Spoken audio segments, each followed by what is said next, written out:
cette vidéo, on va faire une animation basique, mais qui des fois peut surprendre et peut suffire pour créer une certaine ambiance avec des objets inattendus qui se mettent à bouger. Alors cette fois-ci, je vais faire un file import et j'en profite pour dire que vous avez Soundtrack ici. Ça vous rappelle peut-être 2-3 petites choses par rapport à la vidéo précédente. Et ici, je vais aller chercher géométrie. Pour changer, je vais importer un buste en mode alambic, accept. Barre d'espace G, voici le buste. Voici le nœud avec l'espace objet et les contrôles de transformation.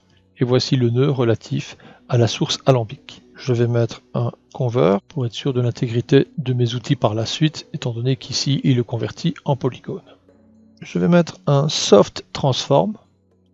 Connecter le soft transform, basculer en vue de côté. Donc dans ce cas-ci, je vais mettre la vue frontale par rapport à l'orientation de mon objet. Donc barre d'espace 3 pour la vue frontale. J'active la sortie du nœud transform. Je viens sur la création de groupe. Je suis en point. Je vérifie que ma sélection est bien en lasso. Et je vais sélectionner les points qui m'intéressent en validant avec Enter. Les références de transformation se trouvent à la base de l'objet. J'appuie sur 3 guillemets au clavier et je place le point pivot par rapport à la position sensée de la vertèbre cervicale.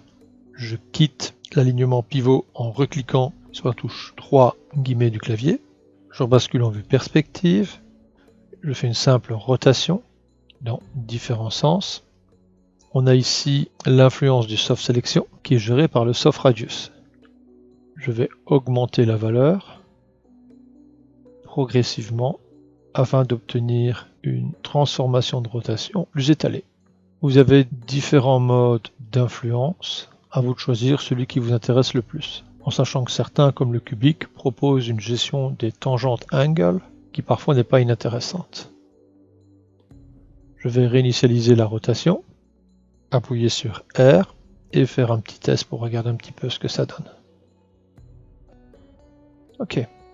Nous devinons ce qui va arriver. Exclusivement la rotation sera animée. Donc Shift R à ce stade. Et nous remarquons que si on est au niveau transformation, le Shift R se fait au niveau du nœud où vous êtes. En effet, si je remonte niveau espace objet, on remarque que ce n'est pas à lui que les premières clés ont été assignées. Je reviens donc au niveau transformation. J'avance sur la timeline. Je suis bien en AutoKey.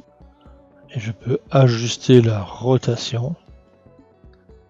Nous connaissons bien sûr aussi l'option M.